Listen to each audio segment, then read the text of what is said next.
Tell us a little bit about what you saw and being able to relay that message to Cora when you watched Kimbrel pitch and kind of help out so he wasn't tipping his pitches. So tipping pitches, we hear about it all the time. People at home understand what tipping pitches is all about. It's amazing. And that's remarkable.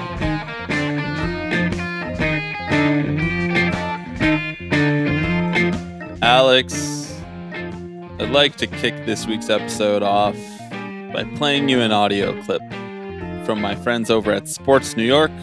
That's SNY. They broadcast the New York Mets baseball games. Mm-hmm. Don't look at the screen because the tweet has the quote in it, and I don't want you to know what's coming. Okay, right. So don't look. Close your eyes. Should we blindfold you? Blindfold. Spun around 3 times. Okay, are you listening? Mm-hmm. Everybody in the lineup has at least one. Yeah, did I hear like 11 players have hit home runs over this stretch? Just sharing the wealth. Socialists. That's the voice of, well, first that's the voice of Gary Cohen, the play-by-play announcer for the New York Mets, joined as the color announcer last week for a short stretch by none other than former New York Mets second baseman / first baseman / DH, Daniel Murphy. Did I hear, he's referring to the Seattle Mariners. There's a graphic on the screen of the Mariners starting lineup. Did I hear 11 players have hit home runs on this stretch? Sharing the wealth. Socialists. So like he's doing a bit here. I don't think it's a very good bit, but he's clearly trying to make a joke. He's always trying to make jokes while he's in the booth. The guy never stops trying to riff. Yeah. Just call the game, dude. This is not a podcast. Yes, exactly. It's a baseball game. Yeah. This is why you and I would not be good at broadcasting. Shut up and broadcast, brother. Shut up and broadcast is true. I'm not kidding. I didn't sign up to hear your personal takes. He is always sharing personal takes. He's always being like, I would have never done it that way. I would have done it this other way. And then Gary's like, but what about, this, and this? And he's like, well, good points, but no. I'm like, so then that's the end of the conversation. I wasn't even watching this game in real time. I just was sent this quote by several people. Daniel Murphy does seem to be somewhat afflicted by like median average voter brain. Like I don't think actually there's a lot that he's thought out here, right? I think socialism is kind of a word that flicks across his TV screen every so often. And it's just like word association for some of these people, right? I sort of wish that the clip had gone on. I want to know what Gary's response to that was. I think Gary is very, very We're well acquainted with that out there in New York City these days. Daniel, come by. Not to reveal too much. Yeah, well, it's a real welcome to Zora and Mamdani's America, Daniel Murphy. Mm-hmm. The New York that you grew up in is no longer. Yeah. In honor of an MLB broadcast addressing socialism, I'd like to also play this clip for you. This is a great opportunity for us. Socialism failing to work as it always does, this time in Venezuela. You talk about giving everybody something free and all of a sudden there's no food to eat. And who do you think is the richest person in Venezuela? The daughter of Hugo Chavez. Hello. Anyway, 0-2. Just hearing his charisma again, you know? Yeah. Even when he's delivering something like this, a screed against socialism in the middle of a game against the Milwaukee Brewers, I just have to respect him. Really?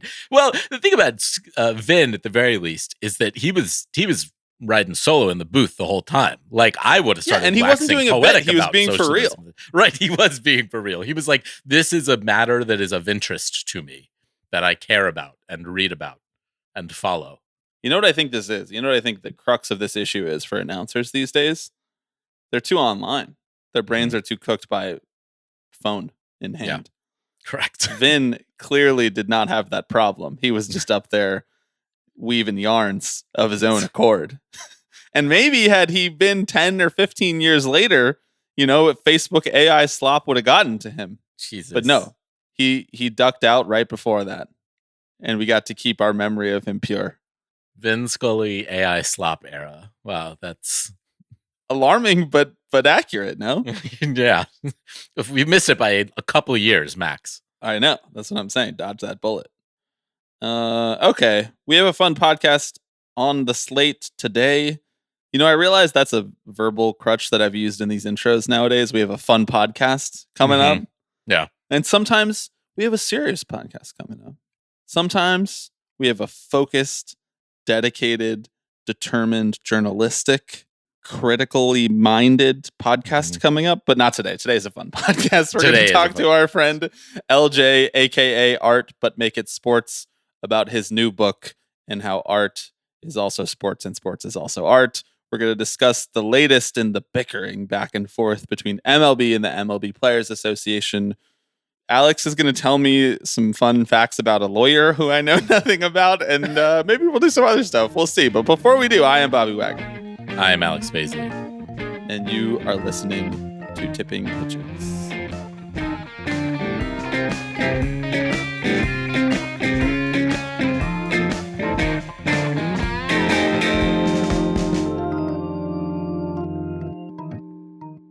Thank you to this week's new patrons. Walker, Claire, Nathaniel, BP. That's not batting practice. That's B.P. And Alyssa and Robbie. We count those in the Bob community, by the way. Now, do we know that it's... We count that. Do we know that it's BP, or is it more of a like J Hap thing where it's pronounced like beep? Boop, boop. Right. We don't know that. We're going to have BP call in and let us know. I'm just leaving ourselves open to that possibility. That's all. Thank you for checking me.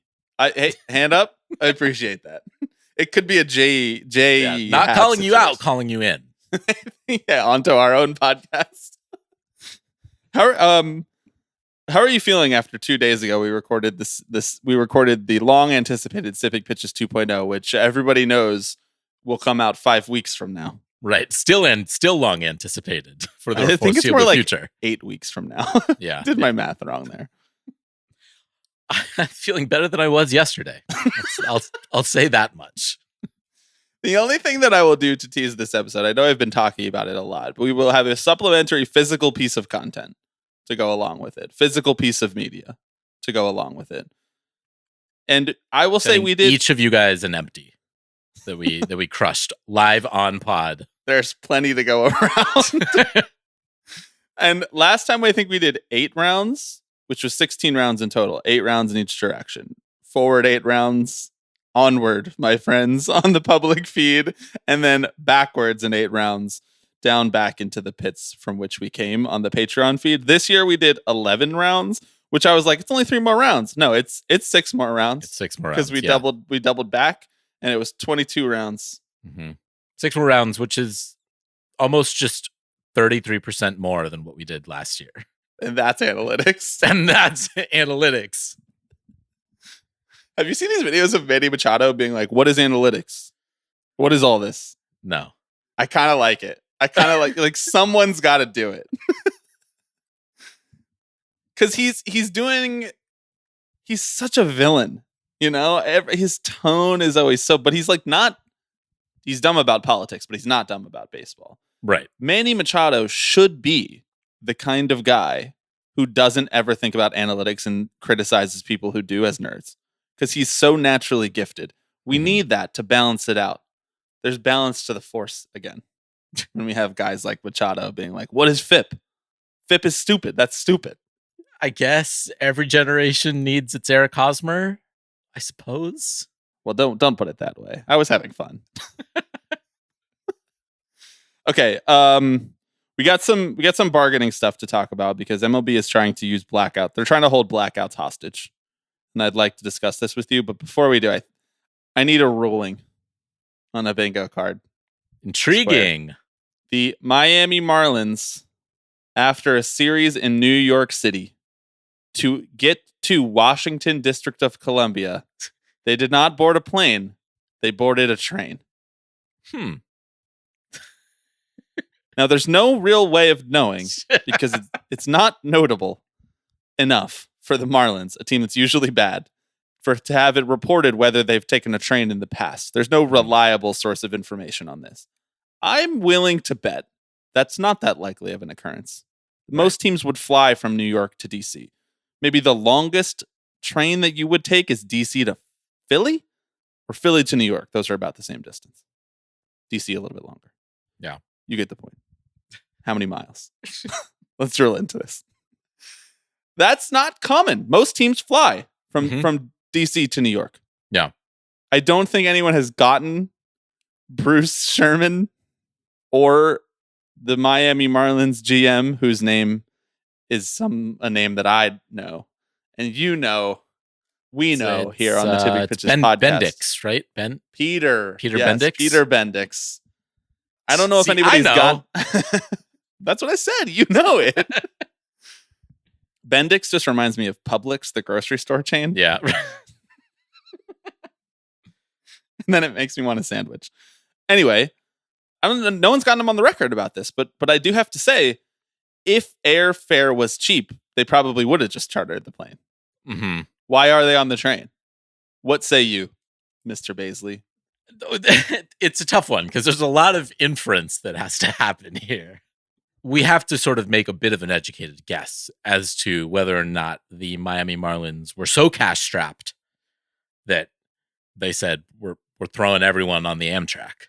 But the truth is, we're not going to get a better opportunity because there's not going to be a team that's going to take a longer train ride than this, no matter what the cost is. No team's going to be like, wow, airfare has gotten crazy. Let me hop on a train from Arizona to LA. That's not well, and there's no team train is going from to Arizona say to LA that can keep them on schedule. There's no team that's going to say the plane was too expensive for Right, us. exactly. We actually couldn't afford it. Now, it was reported, I think just last week, that the Marlins this spring sold a minority stake in their franchise to help pay down some debt. So the Marlins aren't not cash strapped, right? Like if we're putting pieces together here. Let's go. I knew debt servicing would come around and help me one day or another. All that time I spent reading the CBA on the road, the highways of Ohio, it was all worth it. I want to hear your vote because you can tell what my vote is. I'm voting yes, but I want to hear your vote, and then we can also put it up for a vote in a poll in the description on unnamed audio app as well as on unnamed social media app. Yeah, I mean, I am really torn. I think you're right that just like this is Imbrolio. This is the best opportunity we're going to get. It also doesn't feel great not having the confirmation, right? Like it just sort of because I think the official bingo card, right, is team takes a train or like takes team ups to not take a plane because fuel prices are too high or something, right? I think you were really calling your shot on that one. You were banking on the Iran war continuing, first of all. Listen, you're still laughing, which means it was a good podcast. It was. I'm not dissing it whatsoever. I also said Hassan Piker was going to stream from a baseball game. Meanwhile, he's going to stream from an NBA Finals game tonight. So pretty close. Pretty close. Pretty close. Look, if the listeners back you on this, I will concede. You'll follow me into the dark. I will follow you into the dark. This is a big square though, because this means we now have 4 in a row.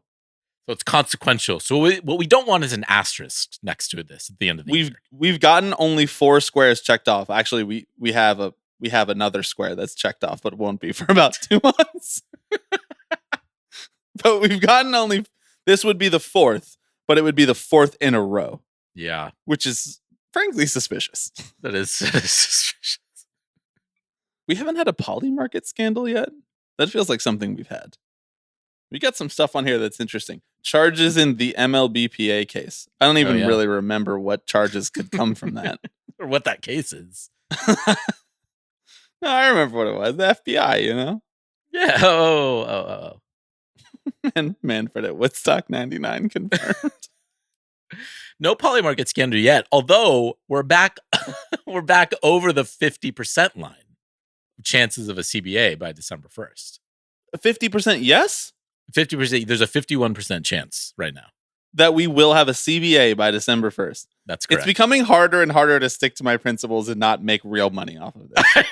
I know. I'm sorry that I keep reading the odds of this live on our podcast on a weekly basis. I just find it really funny that this is our world now. It is one of those things that is so specifically geared towards us that it feels kind of like a honeypot. Yeah, it does. Like we're going to put money down on that and then be arrested because actually secretly it's illegal to do that. Right. I want to be clear. Like this is not a paid advertisement for Polymorph. It's the opposite. However, they're selling dollars for 50 cents over there. I can't believe it. It's free money. It is free money. I feel like we may need to. I feel like let we democracy may need decide. To let democracy decide on this one. And look, I'll do my part as well. I will once we finish recording. Find Bruce Vote Sherman's email harder. And ask him directly. I think we should talk to someone who covers the Marlins and have them ask the question. Why did you take the train instead of fly? You don't think I would get my cold email would get a response?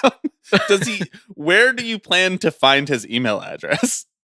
Bruce Sherman, noted art collector and private equity guy. I don't think his email is just out there. hi@brucesherman.com. Bruce, I want to buy one of your paintings for lots of money. Just kidding. Right, yeah. Did you actually? Did you get your team on the train because you don't have enough money to fly them? Right. I wanted to buy one of your paintings, but this economy, huh? Am I right? Wink, wink, nudge, nudge. I saw a tweet about the Marlins taking the train, and then it doesn't really appear in the news anywhere else except an MLB trade rumors story that is headlined Marlins to select Zach Brizicki. How would you pronounce this, Alex? BRZYKCY.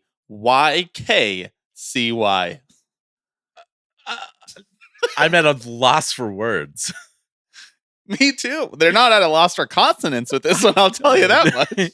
We got Mark Zipchinski at home, folks, right here.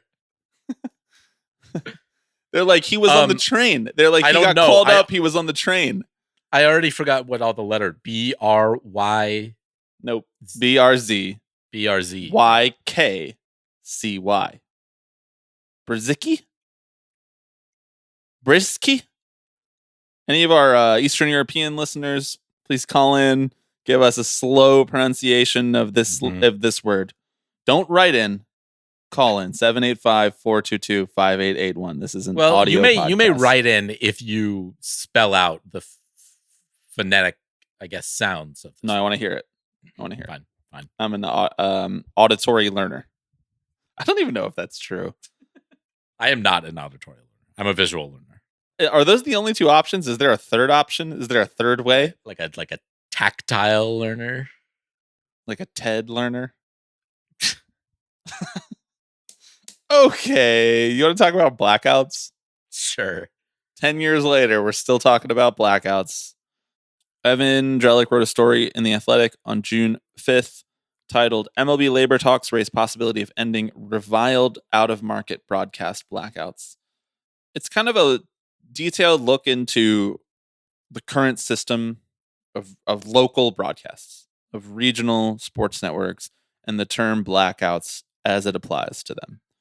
We can set aside for now, because this is relevant to this conversation, but we can set aside for now the idea of national games, which are essentially blacking out your ability to watch them in the local market, but MLB doesn't call it that, even though it's the same experience when you open up MLB TV. Set aside that for a moment. MLB is claiming that if they were to get a salary cap, that would mean that because all the local revenue is centralized, that it would be less important for each of the individual 30 teams to kind of maximize the local revenue because it's being shared more equally across all 30 teams. And therefore, there would be no need for in-market, out-of-market distinctions, such as, I live in Pittsburgh, I can't watch the Pirates on MLB TV. I have to acquire the cable subscription.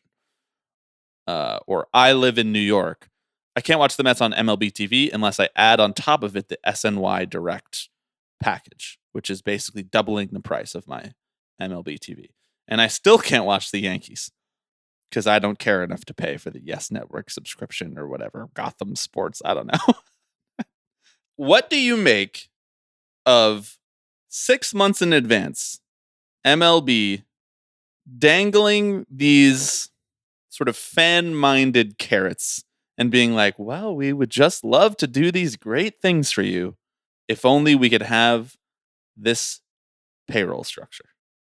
It feels very clear what they're doing here, right? They are taking an element of the sport that has long been reviled by fans, that fans have long been screaming for, is inhibiting their ability to watch baseball, and basically saying, if you give us what we want, we will give you if the players give us what we want, we will give you, the fans, what you want, right? So they're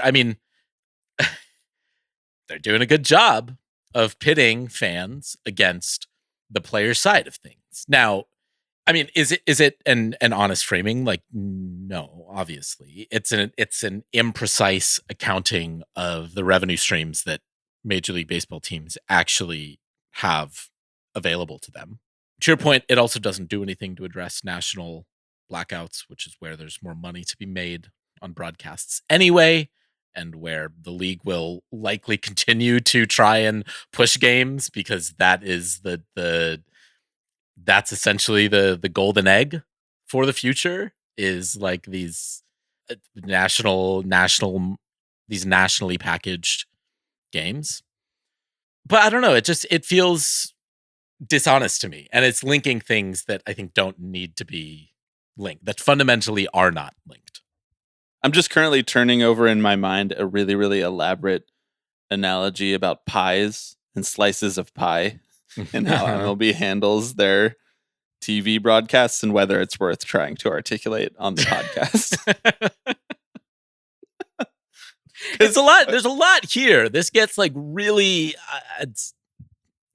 this gets really hard to parse through very quickly. So, okay. And so that's what MLB is counting on, honestly. Yes. For every team, there's like their own pie. So there's 30 pies.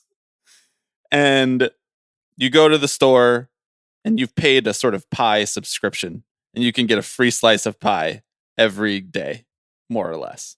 Mm-hmm. Except sometimes you go to the store and you're like, I paid my pie subscription, and the store is like, the pie is right there. No one's eaten it, but you can't have any. And that happens like a frustrating amount of times to me as a consumer who likes to eat pie every day. Yes. But when it comes to national games, there's also a separate, much bigger pie, a sort of Guinness Book of World Records sized pie that MLB is trying to grow the size of every year. And what they're trying to do with this pie is they're saying, you can get a subscription to these slices of pie, but you got to get it like in 19 different places. And what we're trying to do is slice up the individual slices of that pie even smaller as it grows to make the most amount of money off of you guys. Yeah. And they would like to take away, basically, your ability to have a sort of pie subscription if they can. And now they want you to have to buy this slice of the bigger pie, which is a smaller slice, for more money. Because that's going to maximize their revenue. But they're coming out 6 months in advance of this, being like, wouldn't it be great if when you went to the store sometimes we didn't have the pie sitting on the shelf telling you that you couldn't have it? That would be nice, right?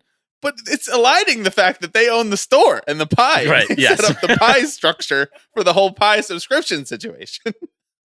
Yes, it's a clever moving around of money from various pools with the ultimate goal of like a rising tide lifts all boats on the ownership side, right? Nice. The more Bring of more this, metaphors into this. that's This is good. I thought we needed one more. It's like the more you centralize all of this revenue, the more you are just, and then splitting it evenly among teams, the more you are juicing franchise values across the board.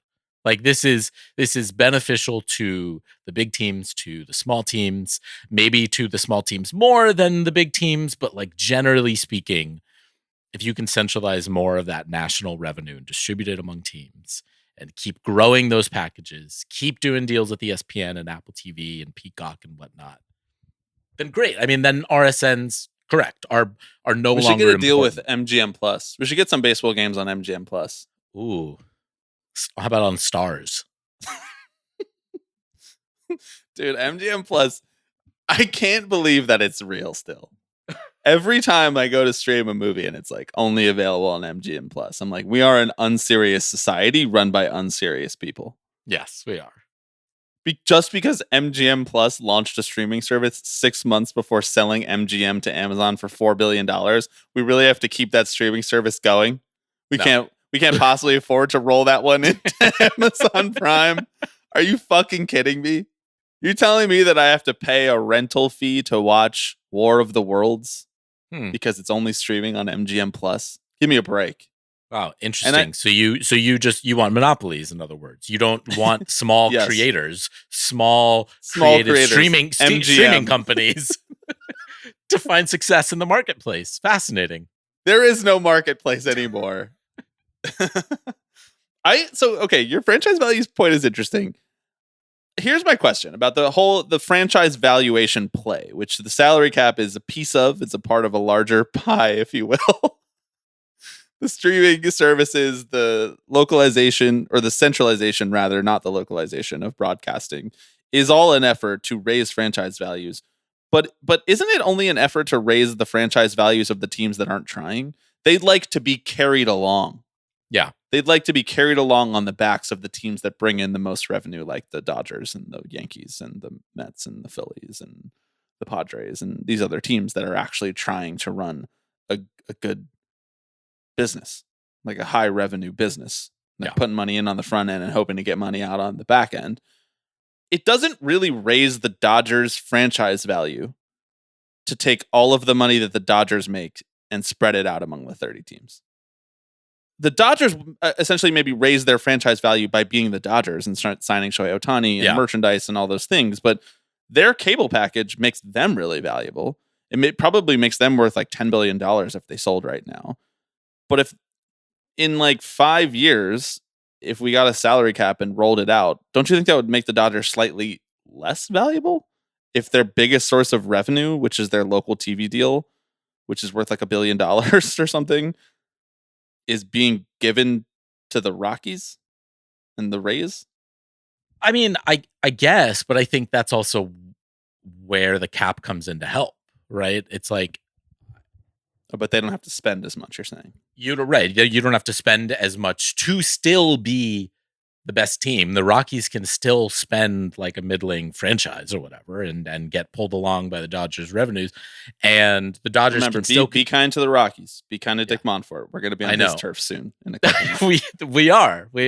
And I'm entering with an open mind and an open heart. Look, I've never been on the ground before. I'm willing to have my mind changed.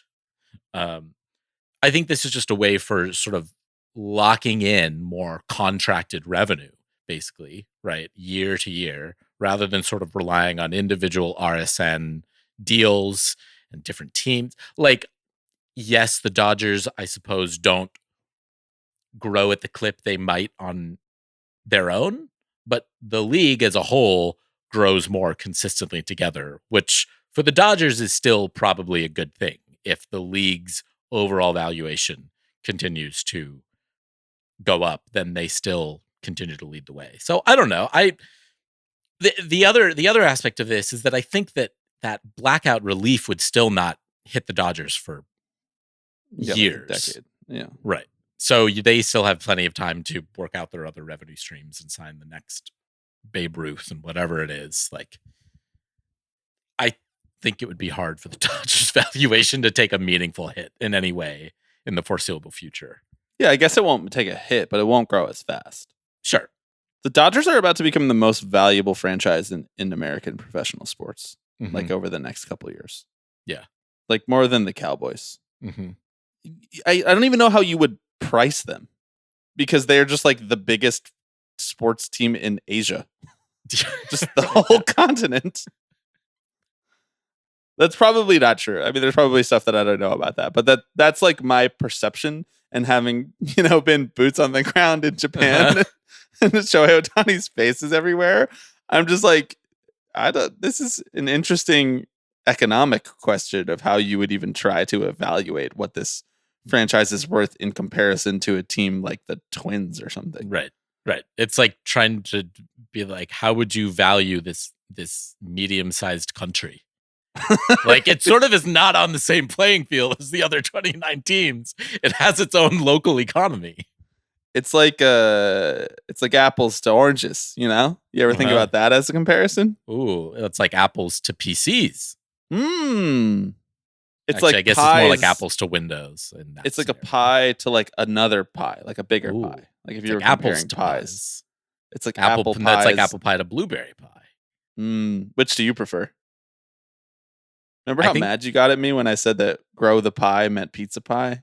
And you came around a couple months later and you're like, that's pretty good. Right. Yeah. I think I lean blueberry pie among those two options. Over apple? Over apple, yeah. Totally agree. 100% agree. What's your favorite kind of pie? I've never been a big pie guy myself, if I'm being honest. Pie's not really my go-to. Maybe a shepherd's pie. Oh, a savory pie. Mm-hmm. Now we're cooking. Not baking, we're cooking instead. I love shepherd's pie. Shepherd's pie is delicious. Yeah. Sweet pie, best sweet pie is pumpkin because it's not actually that sweet. Mm-hmm. Delicious pie. Never been a big key lime guy. No, absolutely not. It's just too much going on there. This is a riveting discussion. Yeah. Well, I thought it was a good way to sort of wrap up our overall discussion on sort of where baseball's revenue landscape will the state of the whole pie situation. Yeah. Do you want to pivot from a really riveting discussion of pie to a really riveting discussion of some lawyer that I know nothing about? Sure. Since you sold it so well. Wait, before you do, I forgot that we were supposed to plug, because this is the last podcast that we were putting out before the Cyclones meetup. If you'd like to come and talk about pie in person with us, we are having a meetup this Friday, June 12th, 6:40 p.m. The Brooklyn Cyclones are hosting the Frederick Keys, a.k.a. the Frederick Francis Scott Keys. I'm going to use their government name. At 6:40 p.m. in Coney Island at Maimonides Park. You would not believe how many words I've said on this podcast that I've pronounced perfectly, especially that guy on the Marlins last name. Just nailed it. 6:40 p.m. Friday, June 12th. Tickets are at the link in the description.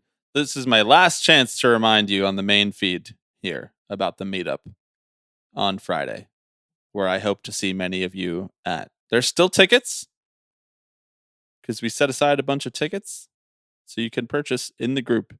Your ticket gets you a drink credit. Well, it gets you into the game, first of all. It gets you a drink credit. It gets you the giveaway hat for Pride Night. It gets you another hat as part of a group outing. And it gets you a fine time at the ballpark with good friends.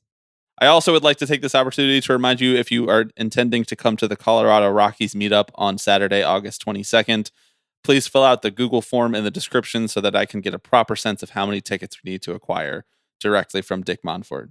He's going to hand write the tickets for us. So we really got to dial that number in. So if you're planning on coming, please fill out that form. Okay, please tell me about this lawyer. I love to learn about lawyers. Top 5 lawyers pod one day? Should we do a top 5 lawyers? Ooh, yeah. Maybe a 5-4 crossover? First off the board, Roy Cohn. Okay, did a lot of great work. No, look, anytime that the words Zoran Mamdani's lawyer and Steve Cohen appear in a headline together, it does feel like something we should at least broach here on this podcast. You can tell me whether or not broach. You love to broach. Now, broach, how is that spelled? That is B-O. I believe that is B-R-O-A-C-H. But is there a brooch that's B-R-O-O-C-H? I thought that was a brooch. It's more like a piece of jewelry, right? Right, but I thought they were kind of both pronounced the same way. Yeah, you're right. At least according to the Google pronunciation pop-up. That's confusing. I don't like that all that much.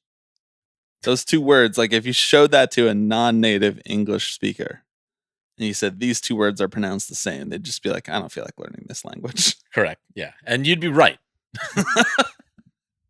Okay, let's broach it. Zoran Mamdani's lawyer and Steve Cohen are best friends. Ali Najmi. Well, Ali Najmi is a civil rights lawyer who was Zoran's election attorney, now chairs the advisory committee, the mayor's advisory committee on the judiciary, which vets judicial appointments, has a new client.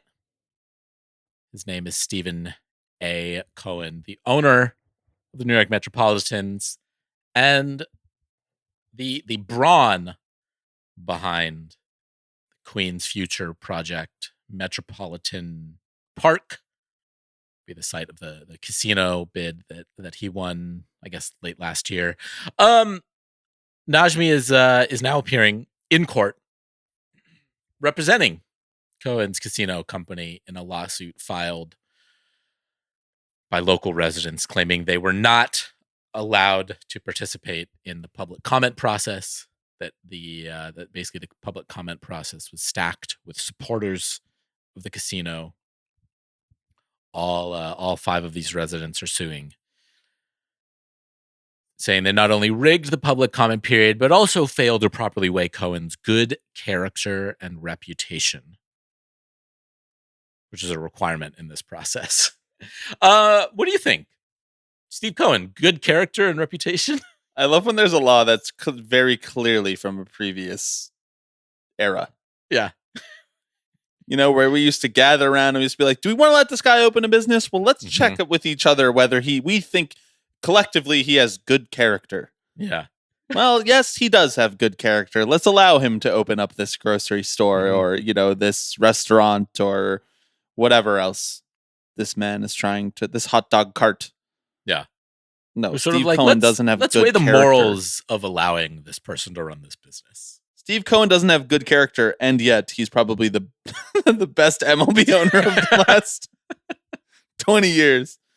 That's not true. No chance. Whoa, not true. Well, what do you mean by best? Feliciano is sort of coming for his mantle. Feliciano doesn't even own the team yet. He hasn't even had the sale approved. Get the fuck out of here. What are you talking about? Just really caught up on the Brad Lander donation. I'm sorry. I hate him donating to Brad Lander. My friend Brad Lander, whom I know personally, have hung out with parties at. I don't know. Didn't we do this? Weren't we like, who's the best owner of the 21st century? And we were like, probably John Henry, but it's been a tough couple years for him. Yeah, I think so. It doesn't matter. It doesn't. Yeah, Steve Cohen probably. How did what is his name? Ali Najmi? Ali Najmi. How did Ali Najmi end up on the side of Steve Cohen here? It does seem like they probably rigged the process. I don't know any of the details, right, yeah. But it'd be feeling like they rigged the process because I remember a long period of time where everybody kept saying no, and then all of a sudden he had the casino. Mm-hmm. Yeah. I don't know much, but I know that doesn't feel above board. I'm not sure. The article in Hellgate, where the story is from, does not mention how he initially got hooked up with Uncle Stevie, unfortunately. Although Najmi is a big player in like New York, in the New York legal scene, which I know you're really tapped into. He honestly has a lot of influence. So is it altogether so shocking to me that a powerful lawyer in New York City would end up working with someone like Steve Cohen? I suppose not.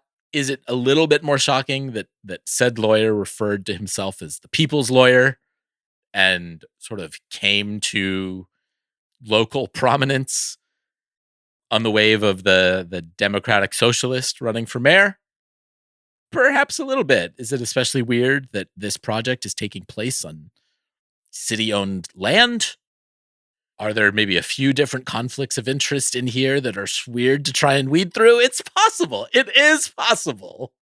It just really would genuinely love to know what Zoran thinks of the Mets and Steve Cohen I know. in the casino. Like his actual thoughts. Well, I don't even know if we've gotten his politician thoughts. Fair. I can't recall a time where he's talked extensively about the casino. No. And NYCFC and the Mets trying to build out the sort of Corona Park area in his old district. And now he's the mayor, and he really is like a 5 boroughs mayor. Like he's always out and about, especially in Queens. And this is such a huge like political and quality of life question for New Yorkers. And there's so much money going into this that it started, and maybe this is part of my like I look at the world through the lens of baseball finance psychosis, but it's starting to feel a little like you got to start talking about this, or like we got to know what you think about this. Yeah. This incredibly expensive project, the first casino in the 5 boroughs, was railroaded through by the richest guy in the city who also owns the Mets. He's not the richest guy in the city. One of the richest guys in the city who also owns the Mets and is interested in acquiring more professional sports teams like NYCFC. This is a big deal. This is a big deal. Other politicians in New York City are on the record about this. Yes, including some who ran against Zoran Mamdani for mayor. Correct. Did it become cool to be pro themselves? Did it become cool to become pro casino after that? Once again, this is a New York City politics podcast. I'm so sorry to everyone else. How will the casino make it easier for us to find more budget for Jessica Tisch to hire more cops? That's what I want to know.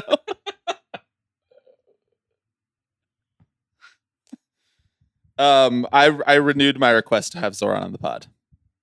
Okay, great. And we've got our first question lined up. Well, I did say I wanted to ask him about this, or just hear some thoughts about this, but there were other things that I wanted to talk about too, like affordability of sports games in New York City, which the casino probably not going to help with, if we're being totally honest. A couple other things. So, for all of our Zoran World friends who are listening, not that I think any of them can really help with this request at this point, because he's on like 93 podcasts / TV shows / media appearances a week, it feels like. I mean, I want to be clear. If it's too expensive for you to go to a Mets game, the casino is actually the solution to that. The cheaper of the two options. No, I'm saying you go in, you only got $20 and Mets games are $100. Go play a couple rounds of blackjack. Oh, I'm saying, you could just lose the $20 faster. Yeah, right. Yes, exactly. What else did I say I wanted to talk about? Oh, I asked. Here's a good news peg for you. I asked if he would want to talk about how stadium workers will be affected if there's a lengthy lockout. Ooh. These are New Yorkers who are manning. It's true.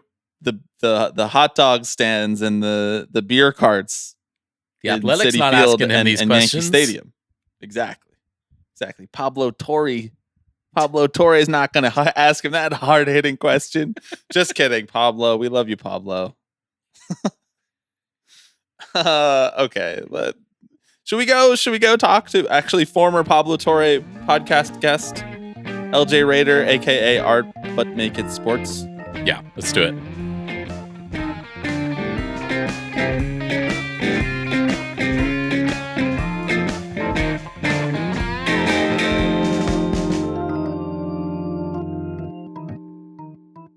What a delight it is to be joined by LJ Rader, AKA ArtButMakeItSports. LJ, welcome to Tipping Pitches. We've been wanting to have you on the podcast for a while, but given that we are not a visual medium, we were like, what's the segment? And then you wrote a book. So we're happy that you're here. Glad to be here. Thank you for the introduction for the Instagram account, and not what we were talking about before, that I share a last name with a notorious serial killer. That's on you to bring up. That's all you. Right. Yeah. We could do like 10 minutes of serial killer chat if you want to. Like, that's not something that we usually cover on the podcast, but as you know, I mean, Tipping Pitches is willing to go anywhere at any time. We're not afraid of any topics. I was at my parents' this week, and we couldn't agree on anything to watch. And they put on a serial killer documentary. I was like, this is what my life has become. There's certainly no dearth of serial killer documentaries out there. Alex, are you a serial killer documentary guy? You feel like you actually might be. I'm thinking about how I know you. Yes. Yeah. Zodiac, masterpiece. Okay, but wait, not documentary though. See, that's my take. In we my should just mind watch it is. Zodiac. Yeah, well, that's true. Yeah, That's David like a Fincher, quality movie, right? Correct. Yeah, That's like, exactly. I would argue maybe the best movie of the 21st century. Honestly, I think it's really a fantastic film. LJ, the book. Let's plug it right up top so that people don't have to make it all the way to the end to hear it. Where it was the best place to buy the Art But Make It Sports book. I have to say, it's been the coffee table book in my living room alongside Karen Han's Dissident Cinema about Bong Joon-ho for the last few months. So that's a high bar to clear. It's in good company. Correct. Yeah, I think the best place, I have just a link in my Instagram, Twitter bio, and that lists all the various outlets. I think the best place would be the Strand. I've been going there and signing copies and doing it in waves, which has been fun. So they offer up signed copies. It takes a little bit longer because I have to go and actually do it. But yeah, I would probably say them. But okay, wait. I have to ask this question. When you sign copies at a bookstore, does the bookstore like invite you in to sign a certain amount of copies, or you just walk in there with a pen and just start signing it on the shelves? so with them, it's the former. So they set up all the books. So I've been 3 times now, which is great. Shout out to everybody that's bought a copy. And they stack them in front of you. And then they have 2 employees, one that opens up to the signing page. They put it in front of you, you sign it, and then somebody that takes it and puts it on the cart to take out. And they've got, I've done it in one spot upstairs there, and then they took me to a back room the other time. They were telling me there's like this big controversy with Liza Minnelli's book that all these people online were like comparing signatures, and it was pretty clear that she used an auto pen to sign. Oh, not an auto pen controversy. That's Alex's favorite Biden controversy.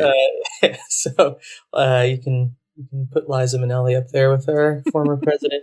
But yeah, they also tell you as an author, I guess that's what I am now, that you can just like roll up to any bookstore and ask if they have copies, and they get pumped if you go and sign them. So I've done that at Barnes & Noble a few times, just kind of walked in and saw a few of them and signed them, and then they're just on the shelf. So I feel like we should sort of ground ourselves and the listeners, for anyone who has not come across Art But Make It Sports on their various social media feeds, which, first of all, if you haven't, what feeds are you on? Right, I was just assuming, since this has been my favorite social media account for years now at this point, that just by dint of following us, that the algorithm has suggested it to all of our listeners, but I could be wrong about that. No, but it's a very I think sort of straightforward concept, easy for people to grasp, right? Like take images from sports, and you using some combination of I don't know, photographic memory. Maybe we'll get into the process, but you are able to sort of pull up a piece of art that seems to kind of mimic or represent that photograph, that sports photograph. Are you like sort of shocked at the life that this has taken on, of what sort of starts as a cheeky Twitter feed maybe or something like that? Now you have a book, you have a Substack. There are galleries that are inspired by your work. I mean, are you surprised at all about how this has taken on a life of its own? Yeah, I mean, I still to this day do the account because I myself enjoy the content. It makes me laugh. It keeps me sharp.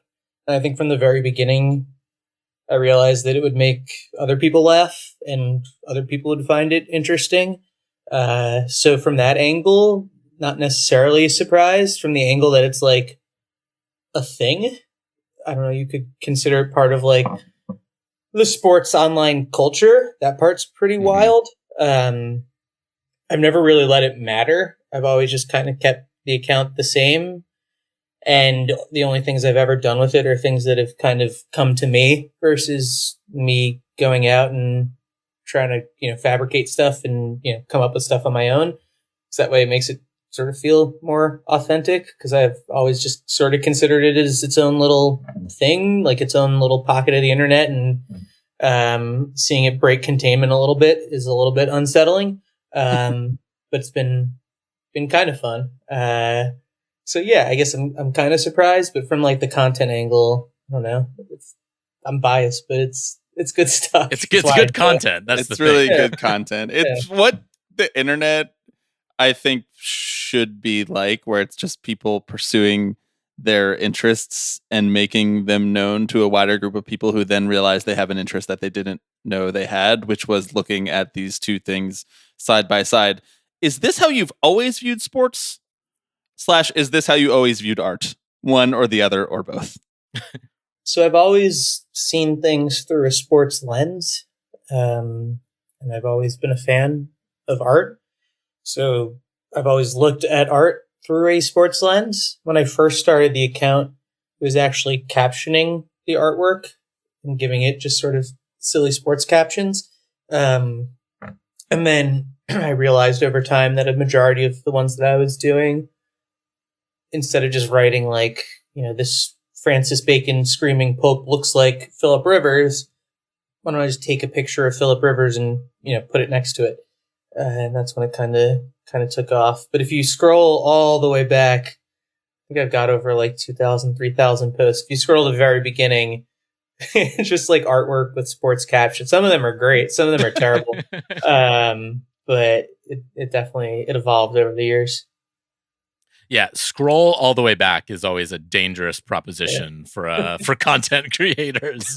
Yeah, there were a few that so I was lucky enough I got to give a talk at the Art Institute in Chicago, and then that was a few weeks ago, and one of them was like a Derrick Rose, and it was just like when he was trying to make a comeback, and it was I don't remember the exact painting, but it was basically like a dead body and all these people around this dead body trying to like resurrect it. Mm-hmm. And it's like, depending on, there's like different pieces of context that might be missing for these old posts from when they actually were posted versus things that have happened since. So yeah there's probably some, if you scroll back, you're like, get canceled for it. But at the time, I guess they made sense. So. Yeah, I feel like, we're coming up on 500 episodes of the Tipping Pitches podcast. So I don't know about episodes 0 through like 155. Like, I'm not really sure about any of the content in there. Not really sure when we figured it out. So, did you ever go back and like film study, like listen to old episodes? You just got to keep it pushing, dude. We just got to. This machine keeps rolling on, LJ. We just make the content every week, and then it's ephemeral. Put it out into the world. We just put it out in the world and let the void call out back to us.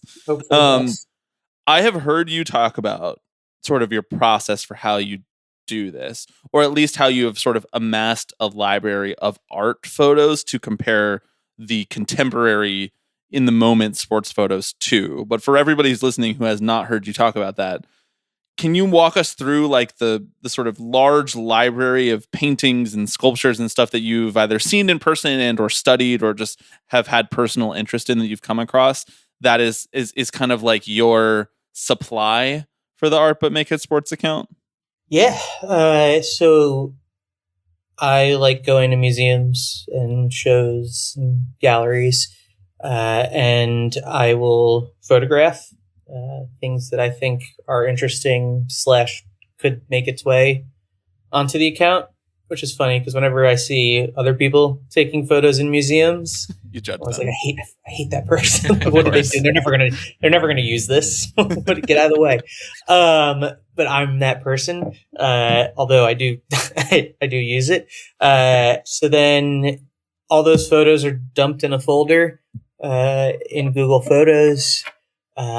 And yeah, they're coming up on like 15,000 photos that I've taken. I tend to like speed run in a museum, so I'll look afterwards at the photos in the folder, and then I'm constantly just sort of in there looking at the pictures I've taken. and I try to memorize them. Details of each piece.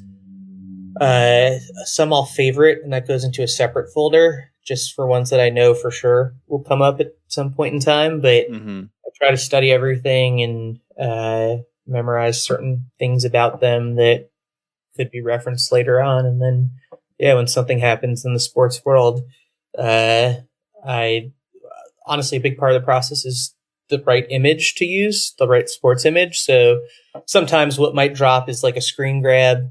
And then I know for sure that a photographer is going to have a photo, and a lot of the photographers send me photos. And so sometimes it's like waiting for, that photograph to drop. Sometimes it's just seeing something on that happens in a game from a screen grab, and you're like, no one's going to photograph that. I can just work off of the screen grab, especially like the lowbrow stuff. It doesn't really matter if a photo drops, but for like the highbrow stuff, I do enjoy having the the sports image. And then it's finding the right angle. Sometimes there's multiple frames, so I might see something like, I wish this arm was in this placement instead of this other placement because I have the right thing to match that. Really manufacturing reality here. It's like Kubrickian in a way. Yeah. There's definitely some there's no AI used, but I wouldn't call it manipulation behind the scenes in terms of like sometimes if I'm watching a video and the image that went viral, I might go 2 frames earlier because 2 frames earlier it matches better. So there's like a level of curation to the image itself. And then, it's either knowing the artwork from something that I photographed myself / knowledge of artwork. Sometimes it's looking at something and being like, this looks like a certain theme in art history, but not knowing the exact image. And then, looking online, Wikipedia Commons has a huge library of public domain art. And then honestly, the most exciting one is seeing a sports image and then being like, this looks like a certain artist's style, but not knowing the exact piece, and then being able to find that piece in their catalog. And it's I don't know, part of the photographic memory side, I guess I myself would consider. It's not cheating, but it's oh, okay, that's just I happen to memorize that. Cool. But if I lean on the art history side of what I've taught myself, that becomes a little bit more gratifying. And so, something usually comes together. Okay, I have a 2-part follow-up to this. 1, do you reuse pieces of art? And 2, are there pieces of art that are so sacred that you're like, I can't use this, or I have to wait for the exact moment to use this? Yeah, so I guess there's a twofold answer to the first part. So I'll reuse art in the sense of oftentimes I'll pick out different things from the same piece. So it's like reusing the overall painting, but it's a completely different scene. And then every once in a while, I'll just reuse the same thing. But I tend to wait a decent chunk of time. The account has kind of grown in waves. So oftentimes if I'm reusing something, only a fraction of the people that have followed the account have ever sort of seen it. And then part of why I sort of keep the account going is just I hear a lot from folks being like, hey, I learned a new piece of art through you. So, I don't like reusing stuff, but it's not the end of the world. Now I forget the second thing that you asked me. Are there any pieces of art that are so sacred that you would not use them or have not used them yet because you haven't found the proper moment? Yeah, so that comes to the folder of things that I've sort of favorited. So there's ones that I'm almost positive will come up at some point in time. I'm scrolling through my phone now to show you. There's one that just looks exactly like LeBron. And especially, it's from 1912. The painting is called Agony. And when I saw that, I was like, I'm just waiting for the right LeBron dunk. He's had, crazy to think of his age, he's had a few since I took that 4 years ago, but nothing that's perfectly matched with the other figure. So one day, maybe if I write another book, I'll like look through old LeBron photos. Old LeBron dunks, yeah. So the feed, like the Twitter feed, or I guess the Instagram feed, if that's your mode of choice, I think skews pretty heavily towards a lot of basketball and football photos. That makes sense. Those are very big American sports. They're photographed, very prolifically, and there's a lot of like raw emotion in there, right? That I think maybe maps well to pieces of art. But obviously the book spans far beyond that. I mean, you have a lot of sports that maybe you wouldn't necessarily think lend themselves to this reminds me of a Renaissance painting or something like that. I mean, are there sports that you find are like particularly hard to map on to a piece of art? Are you just like, God, I think the golf ones are just a pain, or is it the sort of thing where like there are certain realms of the art world that you can work in that like, yeah, a golf one or a softball one, I'm probably looking more in this area. I'm just sort of curious how you approach like the different sports and the level of detail you're able to get there. Yeah, I think each sport has its own nuances. Like hockey, for example, is really easy in the sense of the color matchups end up being really exciting based on the jerseys they have, but it's hard in the sense of they have helmets and you don't really see their faces and you don't really know who you're looking at. So those end up being a lot more abstract versus like focusing on the figures.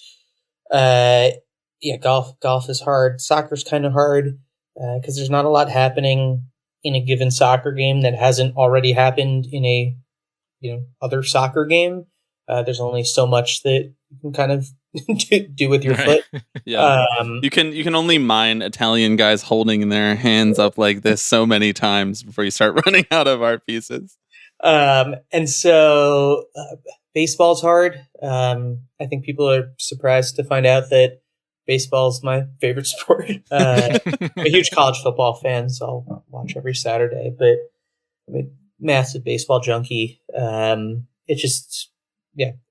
Baseball is, I don't know, it's a little bit, you tend to get mostly lowbrow stuff just because it's not your full display of athleticism and artistry. Just tends to be, Jacob Mizorowski throwing 103 or whatever, and it's not, it doesn't look any different than another pitcher throwing. So it manifests itself a little bit separate from maybe what artwork can always capture. But baseball feels very static, and there's like usually one guy is so far away from everybody else that it doesn't lend itself to these sort of frescoes that basketball does or football does. I am surprised to hear though that baseball is your favorite sport. Wait, who's your team? Now we're just doing reporting now. We're just trying to reveal the secrets of Art But Make It Sports. I'm a Yankees fan. No. Oh no. But I root for the Yankees, but I do just like baseball. I'm a massive OOTP player. Hell yeah, let's go. So I've been doing that for 27 years now. So my allegiances tend to fall on like the players from my OTP franchises and like random minor leaguers that I've developed in my stupid online game. Or I guess not really online. I just play offline. Listeners will recognize that same tendency from the fact that Alex knows way, way, way more about players and teams through which he has to know about for his fantasy leagues, fantasy leagues on the podcast. So every time you hear Alex sharing like a detailed statistic about a player, it's just because of fantasy baseball. Right. It's because I was just looking at his page to be like, should I pick him up? Yeah. I'm also a huge dynasty baseball player. So I consume a lot on like minor league baseball. So don't hold the Yankees fandom against me. It's not like it's all right. It's not your fault. It's not what I lead with. Right. There are redeemable Yankees fans out there. It's okay. And I do recognize that, like, I don't know, the stereotype of the typical Yankee fan of just being a dumb gorilla. Just I try not to subscribe to that side of it. But yeah. I have to ask, what's like the craziest offer or like advertisement placement? Like, have there been any gambling companies that have reached out and been like art but make it parlays or anything crazy like that through the accounts? Oh yeah. One of the prediction market companies I had no intention of ever doing anything with, but it's like, humor me. Like, what are you guys looking for? They're like, we'll throw a lot of money at you to just like do something. That sounds terrible. But yeah, there have been a few that just like don't really, I don't know, I get excited about doing collaborations with like teams and leagues and having an excuse to spend more time thinking up the same kind of content that I normally do, and just like having more runway, and I can bake in, like I've done a bunch of schedule releases now, the Falcons, the Colts, the Chicago Sky, and that gives me time to like bake in puns on the titles and like really give it a lot of thought. I did a collab with Nike for celebrating female athletes, and I just featured a bunch of female artists, and that took a lot of time because there's not a lot of female artists in the public domain, and putting all that together is fun. But yeah, there have been a few gambling prediction market companies being like, put a badge on your account. I'm like, I don't think anybody that follows my account, I don't think this would resonate with anybody, and it just makes me look like an idiot. So no. But, yeah. So obviously the account has gotten to the point where it's like, you're a known quantity on sports Twitter, right? And so people will like call you out, right? Every time a new photo drops, fans will hop into the mentions and be like, paging ArtButMakeItSports. You will have leagues sometimes come in and tag you and be like, what do you got for us? How do you feel about that? Is that the sort of thing where you're like, this is my moment to shine?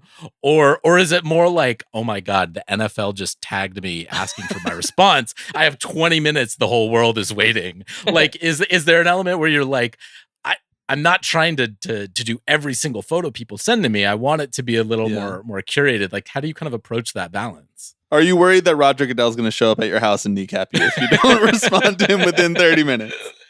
I was going to say, worried about Adam Silver. I guess I didn't post anything, but I was so mad during game 2 about the refs. It was brutal. I was like, that's the commissioner whose head I want on a stake, and I'll post online. But controlled myself. So when we got to get you a burner, brother. We got to get you some burners to cycle through. I was going to say that I don't have time, and that's kind of on the theme of this. Like, when I first started the account, like, I had a lot more time, and so I was, scrolling and looking for images. Now I don't have as much time. I try to stay off social media as much as possible, and so I do kind of rely on the community to send me things and tag me in things. I tend to really focus on images that a lot of people send in or tag me in. If it's sort of just one-offs that I could do but aren't that exciting, those don't end up making the cut. So there is a part of curation there of like, what image is viral, and or like, do most people want to see get done? And yeah, I guess I feel a certain sense of responsibility. It is funny when people say that I use AI, because in doing an image and posting it, you get, it really is like a drug high of like coming up with the thing. Yeah. And then it, you sort of crave that for the next time. It's like, can't wait to, figure out what the next thing is and get that hit of dopamine, and, it's fun. And so like using AI, you would strip the whole purpose, I guess. Right. It like doesn't, it's synthetic drug.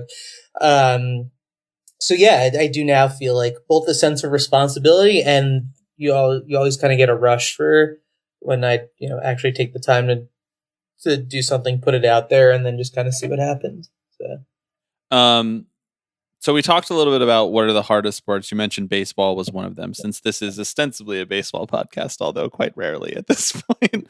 This is more like a finance podcast. I don't really know. What are some like baseball plays that kind of like trigger the artistic response where you're like, because I noticed like a lot of the baseball ones, some of them come during celebrations, maybe a play at the plate. Are there any other kinds of plays where you're like, oh, I got to think that there's an image in there that I got to find a way to connect this? Yeah. Because I think baseball gets a reputation as a very cinematic sport, but for this purpose, it's not quite as artistic of a sport as some of the other ones that we're talking about. Yeah, I think a big component too of what makes an image reach the account is the context around it from off the field or off the court. And I think that's why basketball, both like WNBA and NBA, pops a lot because, you get a Draymond Green fight and the image, cool, he's punching somebody or he's, choking out Rudy Gobert, but it's the fact that like normal things for an NBA player to do, right? Like NBA Twitter, WNBA Twitter, like ravenous online, and like the drama that surrounds this sport is constantly thrown at you at sports talk radio, and you can't turn on ESPN and not hear about it. Whereas I think for the better, you don't really get that with baseball. You have to kind of seek out the news cycle in baseball a little bit more.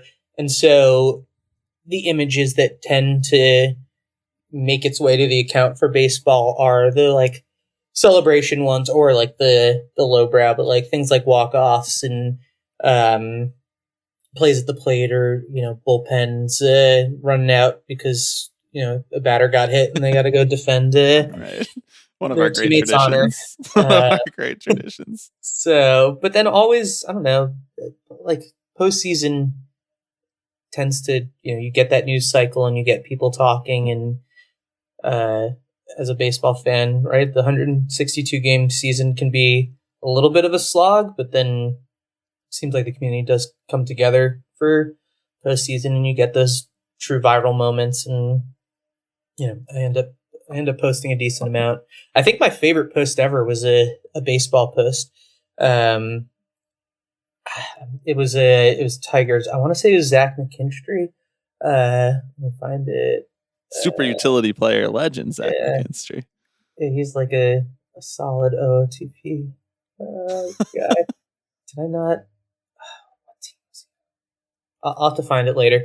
I think it was because on the Tigers, because they have like the Little Caesars advertisement in the background, and it was like Caesar being stabbed, and it like had the same thing. I'll find it later, but yeah, baseball comes up every now and then. Not as much as I guess I'd like, but yeah. All right, we I know we were asking about how you felt about being put on the spot, called out by people on social media. So we'll do that to you every day. Someone's like, "You use AI." I don't know how this wasn't put to rest. Yesterday I said it, and I was like, "No," and they're like, "Prove it." I don't know how this wasn't put to rest when you went on Pablo's pod, where you just did like 9 straight with no preparation. Yeah, Pablo, Pulitzer-winning podcast. Pablo Torre finds out. I've like been tempted to just put my phone number online, be like, FaceTime me, I'll show you, and then you have to go and post online that I showed you that I'm not AI. I can't recommend that. However, I can recommend art, but make it A-Rod, but make it art. Alex, what do we got? Well, we wanted to ask you to look at an image of Alex Rodriguez, the patron saint of this podcast, and tell you if it sparks anything in your mind. Bobby, I just texted you this, but my Chrome I can't share my screen. Oh, beautiful. Okay, this is all staying in. Wait. I do want to hear what your guess is for the image.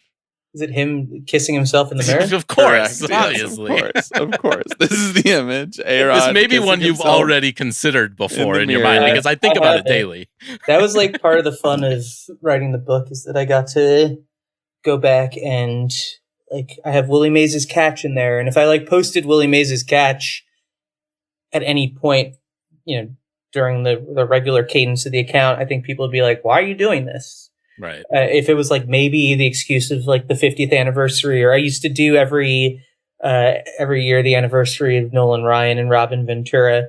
I used to post that, but yeah, I don't really go back and look at old images. So this one, I don't know if there's any off the top of my head of like a figure kissing themselves. There are a few like Magritte. A few, like if you look up The Lovers by Magritte, you can clearly tell it's a man and a woman, but they have like bags over their heads, so that would be like the closest you might get to a person kissing. Oh my god, themselves. Yeah. There is a painting at Sotheby's that I photographed only a few months ago. I'm going to tell you it's at Sotheby's. I don't know what it's called off the top of my head, so I have to go open up my phone and find it for you. But I'm telling you ahead of time, it's at Sotheby's. It's a woman in a dress, and there's like a mirror on a stand, and there's like greenery behind her. And she's got like a funny expression in the mirror. So yeah, one of the things, like I don't memorize the names. Like, the names. I have it memorized by what it looks like, and then I know where I took it. Yeah. Let me. So then from there, do you reverse image search it to get the name? So I use Google Lens, because I could take a photo of the nameplate, but that would double the amount of time basically that I need in a museum. And it would also, my phone is just already on the fritz and doesn't have any space. Okay, a battle we're constantly waging here on the Tipping Pitches podcast. Of either of our phones not working, or Alex's computer not having enough space to actually record the podcast. So here's the painting. Oh yes, yeah. It's not like quite up against the mirror, but it's like looks like her kissing herself or wanting to. So, Incredible. Incredible work on your part. I just want to say, I don't think we prepared you for that. And this is it. The proof is in the pudding. Throw some more at me if you want. Well, the one that I wanted to do, truthfully, was the A-Rod Centaur painting, which no one really knows whether it exists. So we don't really know exactly what it looks like, but presumably it just looks like him as a centaur. I have a few centaurs in the memory bank on the phone. There's a few, I think, from the National Gallery that I photographed. These are all just sort of like AI versions. Are any of them real? Yeah, probably either made with AI or like very poor Photoshop. But there must be a historical comp for this, because there's a million centaur paintings. Yeah, they're just like centaurs in art, I guess. That I've gotten. This one I kind of like. sort of like what we have going on here. I know. Well, I think the real win is going to be once we find this, the actual painting, you will be able to use it next to a sports image. This will get to be the painting that mimics art, that mimics sports. Breaks it flips the script on the art. Incredible. LJ, thank you so much. The book, the accounts are called Art But Make It Sports. The book is also called Art But Make It Sports. We will link it in the description. It is, as I said before you arrived, when we recorded the rest of the podcast, an absolutely perfect Father's Day gift if you are a little late on acquiring that gift this year. Although I guess you got 2 weeks still, right? That's maybe early for a Father's Day gift. Get ahead of it and buy Art But Make It Sports for your father for this Father's Day. Anything else you'd like to plug? I could stick around for another hour so I don't have to go take care of my kid. This is like the perfect way out. It's like the one excuse I can fire. Sorry, I'm podcasting. I just can't do it a podcast. They asked me. I can't let them down. I guess go buy the book. I don't know. I think it's fun. It is a good gift. One of the things I've heard from a lot of friends and people are like, I didn't think about this ahead of time, and maybe I should have.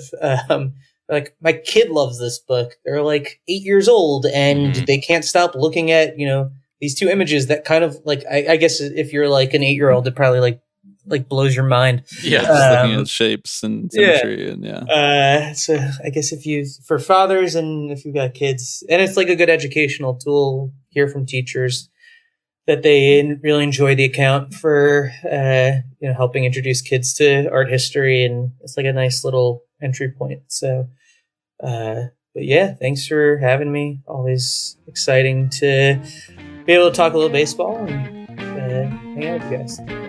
Yeah. Thanks, LJ. Appreciate it. Cool.